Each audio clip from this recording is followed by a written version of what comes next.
고려 공양왕 3년부터 세종 9년까지 약 40년 동안 6만여 필의 말을 명나라에 강제로 팔았습니다. 태조연간에 15,500필, 태종연간에 24,000필, 세종연간에 22,000필의 말을 명나라에 팔았습니다. 세종연간만 따지면 22,000필 모두 제위 초반 7년 동안에 판매한 것입니다. 그렇다면 조선에서는 왜 그렇게 많은 말들을 명나라에 팔았던 것일까요? 원인은 명나라의 전쟁이었습니다. 방대한 영토를 지배하고 막강한 위세를 과시하던 몽골 제국이 주원장이라고 하는 인물이 이끄는 한족 반란군을 제압하지 못했기 때문이었죠. 그런데 대원 제국이 한꺼번에 와르르 무너진 것이 아니었습니다. 원래의 근거지인 북쪽의 초원지대로 밀려가면서도 끊임없이 저항전을 전개했습니다. 그래서 명나라가 조선의 말들을 사다가 몽골과 싸우는 전쟁에 투입했던 것인데, 조선의 입장이 참 고약했습니다. 명나라의 말을 팔고 싶지 않아도 명나라 황제의 요구를 거절할 수 없는 처지였다는 거죠. 만약 전쟁에서 명나라가 패하는 날에는 원나라가 조선을 배신자로 간주해서 처절한 보복을 가할 것이 자명했기 때문이죠. 게다가 명나라도 편한 우방이 아니었습니다. 당시 명나라 황제이던 영락제가 황제에 오르기 전에 조카인 건문 황제와 4년에 걸쳐서 전쟁을 벌였는데, 그때 조선의 국왕이던 태종이 건문제에게 말 3,000필을 보내준 적이 있었기 때문에 영락제가 조선을 좋게 봤을 리가 없었던 거죠.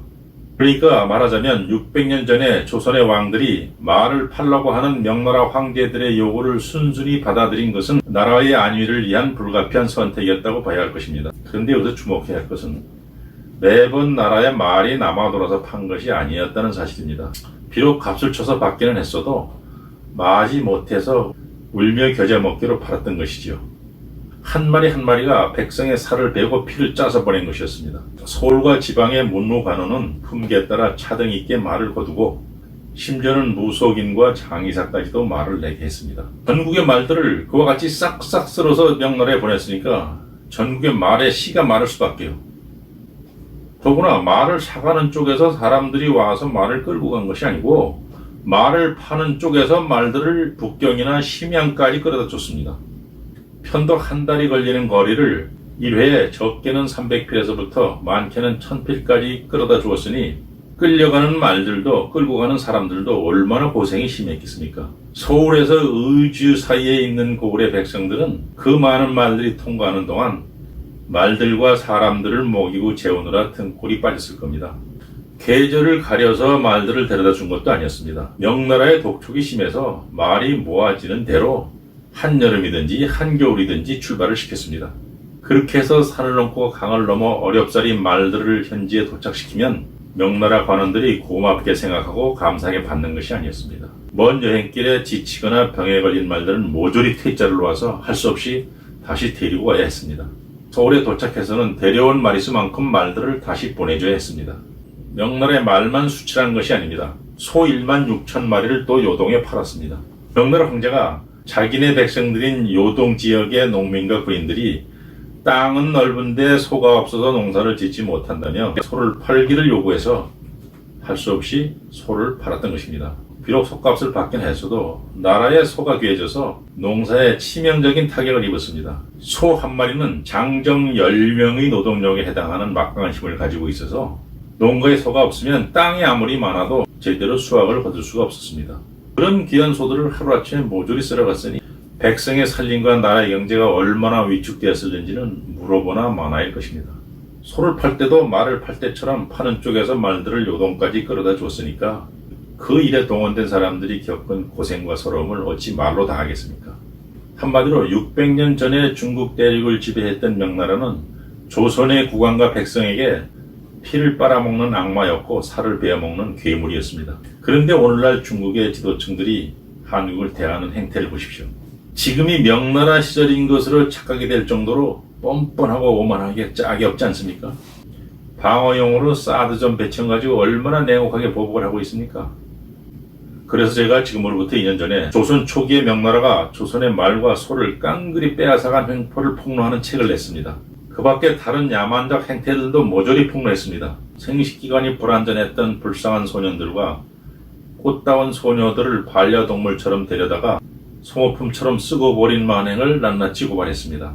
황제가 불교를 좋아한다고 조선의 귀중한 불교 유물들을 모조리 쓸어가고 황제를 위한 애완용으로 야생의 매와 시라소니를 요구해 잡아서 바치기 한 횡포도 낱낱이 폭로했습니다. 바로 이 책입니다. 이 책을 사실하는 말씀이 아닙니다. 많은 수의 말과 소를 명나라에 팔아서 나라 안에 말과 수가 귀해지자 심각한 사회 문제가 생겼다는 말씀을 드리려고 하는 겁니다. 소와 말이 귀해져서 가격이 폭등하니까 남의 소를 몰래 훔쳐다가 잡아서 고기, 뼈, 내장, 가죽 등을 내다 파는 사람들이 급격하게 늘어났던 것입니다. 당연히 나라에서 특단의 대책을 계속해서 강구했지만 어떤 처방도 백성의 탐욕을 누르지 못했습니다. 당시에 급속도로 늘어난 우마 도둑들의 중심에 화척과 제인이라고 불리는 귀화인들이 있었습니다. 그 사람들은 저 북쪽의 초원지대에 살았던 몽골족, 말갈족, 거란족, 여진족의 후예들이었습니다. 그 지역에 전쟁이 끊일 날이 없다가 보니까 난리를 피해서 남쪽으로 오다가 결국은 한반도까지 유입이 되었던 것이죠.